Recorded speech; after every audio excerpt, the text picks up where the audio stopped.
नमस्कार दोस्तों, once upon a time in India Bharat के दिल में 3 मंदिर, तीनों के अपने पुराने राज दफन है धरती में काफी समय से। सबसे पहले चलते हैं पाकिस्तान के पंजाब के कठोर खेतों में, जहां पर खड़ा है कटासराज मंदिर, जिसके कल की यादें आज भी हवा में सांस लेती हुई प्रतीत होती है, जिसके पुराने पत्थर आज भी भूली हुई कहानियों को सुनाते हैं और जिसकी दीवारों के अंदर छुपे हैं अनेक राज।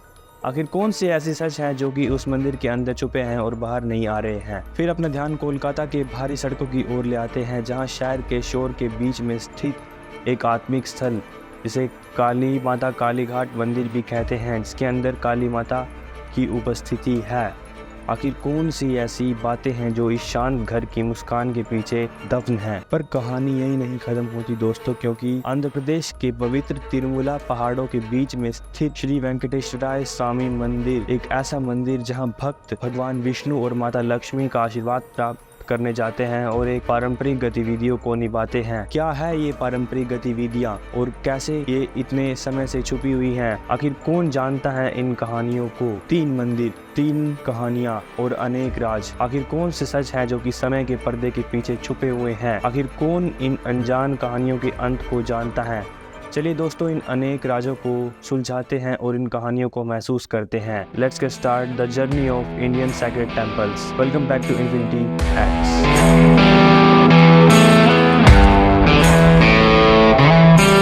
पाकिस्तान के दिल में चाओ शहंशाह के शांत दृश्यों के बीच में स्थित एक आत्मिक स्थल कटासराज मंदिर, जिसकी पुरानी कहानियां और दिव्य राजों की सरगम गूंज आज भी गूंजती है।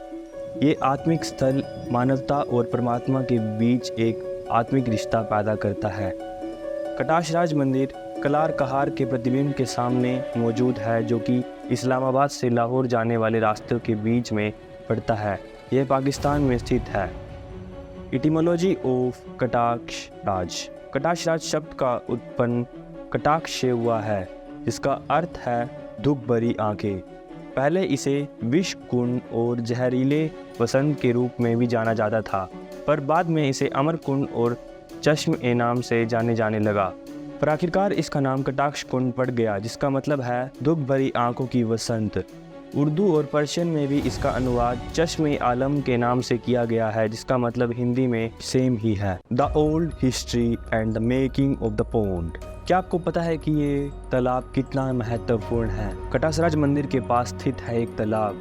कोई नहीं जानता आखिर ये तालाब किस राजों से जुड़ा हुआ है। आइए बात करते हैं इसके बारे में। जब माता सती ने अपनी जान राजा दक्ष के यज्ञ में दे दी थी, तब भगवान शिव की आंखें आंसुओं से भर आई थी, तो उन्हीं आंसुओं से ये तालाब बने हैं। एक तालाब है कटासराज मंदिर के पास और दूसरा है पुष्कर में स्थित famous Sufi pilgrimage of Ajmer.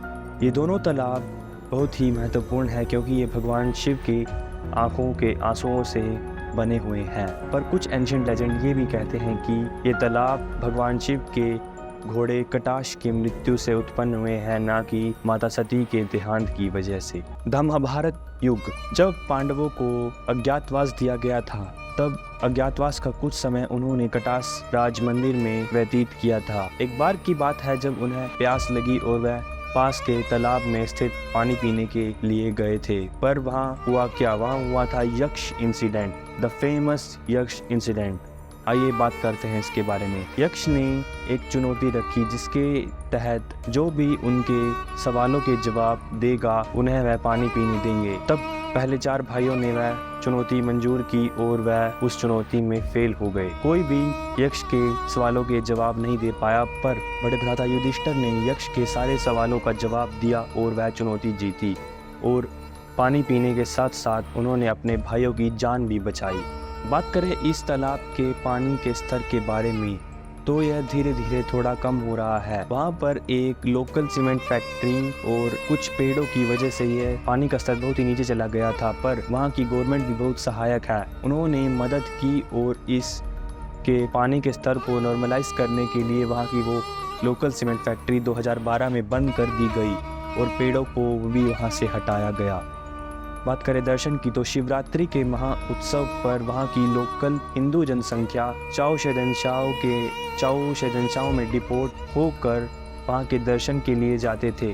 पर ये डिपोर्ट और दर्शन की इच्छा ज़्यादा देर तक ना चल सकी।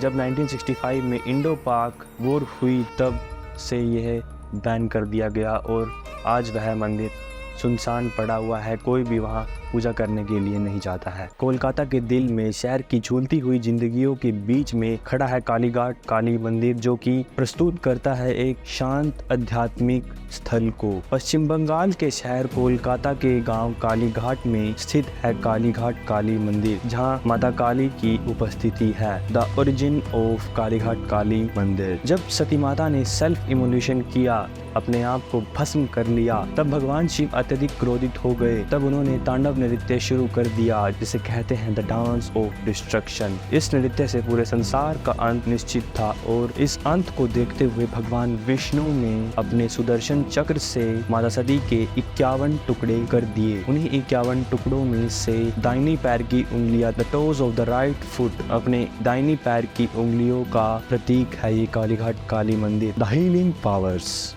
आदि गंगा रिवर, जहाँ पर ये मंदिर स्थित है वहाँ पर आदि गंगा नदी निकलती है, जहाँ पर काफी सारे भक्त और लोग अपने आप को फिजिकली हील करने के लिए आते हैं। वह इस नदी में डुबकी लगाते हैं और अपने आप को काफी ज्यादा हील करते हैं। आइए बात करते हैं एक हिस्टोरिकल इंसिडेंट के बारे में, जो कि जुड़ा है इस कालीघाट मंदिर से। एक समय की बात है जब ब्रिटिश इंडिया में रूल कर रहा था, तब अंग्रेजों ने सोचा कि इस मंदिर को तोड़ देते हैं। तब श्रद्धालु और माता काली के भक्त बहुत ही नाराज हो गए, क्योंकि वह इस मंदिर को तोड़ना नहीं देना चाहते थे। वह इस मंदिर को बहुत ज्यादा प्यार करते थे। तब अचानक एक क्लोरा नाम की बीमारी आ गई, वहाँ उसने अपना कहर ढाया। सभी भक्त और श्रद्धालुओं ने सोचा कि ये माता काली का कहर है। बाद में उस बीमारी को मद्देनजर रखते हुए उन्होंने उस मंदिर को तोड़ने से इनकार कर दिया और वह मंदिर वहाँ बच गया। वहाँ उस मंदिर में आज भी काफी सारे त्योहार और उत्सव मनाए जाते हैं। उसे फूलों से, लाइटनिंग से, दियों से सजाया जाता है। आइए चलते हैं अगले मंदिर की ओर। आंध्र प्रदेश के पवित्र तिरुमला पहाड़ों में स्थित खड़ा ये शांत श्री वेंकटेश्वराय मंदिर, ये लाखों भक्तों की श्रद्धा और भक्ति का एक पवित्र स्थल है। आइए चलते हैं और जानते हैं इसकी एक प्राचीन परंपरा के बारे में। लाखों भक्त यहाँ आते हैं और अपना सिर मुंडवाकर अपने बाल श्री भगवान वेंकटेश्वराय को दान में देते हैं। कहा जाता है कि ये दान वह अपनी मर्जी से देते हैं और ये परंपरा काफ़ी लंबे समय से चल रही है। लाखों भक्तों के कारण वहाँ हजारों टन बाल इकट्ठे हो जाते हैं। मंदिर इन बालों को बाहर बेचता है, जिससे मंदिर को फाइनेंशियल सपोर्ट मिलता है। इन बालों से विग और मेडिसिन और अलग अलग प्रकार की चीज़ें बनती हैं। 2008 में एक ऐसी कंट्रोवर्सी हुई जिसके कारण मंदिर को काफ़ी शर्मिंदा होना पड़ा। मंदिर के स्टाफ और कुछ सेल्समैन ने ये सारे बाल अपने प्रॉफिट के लिए सारे बाल ब्लैक में सेल करना शुरू कर दिया, जिसके कारण उन्हें अपने प्रॉफिट में भी काफ़ी नुकसान सहना पड़ा और मंदिर को काफ़ी ज़्यादा शर्मिंदगी भी मिली। पर गवर्नमेंट ने इसे बहुत अच्छे से सॉल्व किया। उन सभी मंदिर के स्टाफ मेंबरों को वहां से निकाल दिया गया और बाद में मंदिर में सुरक्षा को मजबूत किया गया। ऐसा दुर्पराचरण दोबारा ना हो, इसके लिए काफ़ी नियम बनाए गए और काफ़ी लोगों को जागरूक किया गया कि वह इस पुराने रिचुअल को जिंदा रखे और इसकी खिल्ली ना उड़ने दे। विवाद के बावजूद भी श्री वेंकटेश्वराय मंदिर देवी कृपा और आध्यात्मिकता का वजूद है। यहाँ पर लाखों भक्त आते हैं और इन रिचुअल में और इन पारंपरिक गतिविधियों में हिस्सा लेते हैं और अपना पूरा योगदान देते हैं। वेंकटेश्वराय मंदिर यहाँ पर पंच भैरम को प्रस्तुत करता है, जो है ध्रुव भैरम, कौतुका भैरम, मूलावर भैरम, उत्सवा भैरम, बलि भैरम। ये 5 भैरम गर्भावृद्धा के अंदर आनंद निलयम वनायम में स्थित है। आइए बात करते हैं तिरुमला के तिरुपदा प्रसाद के बारे में।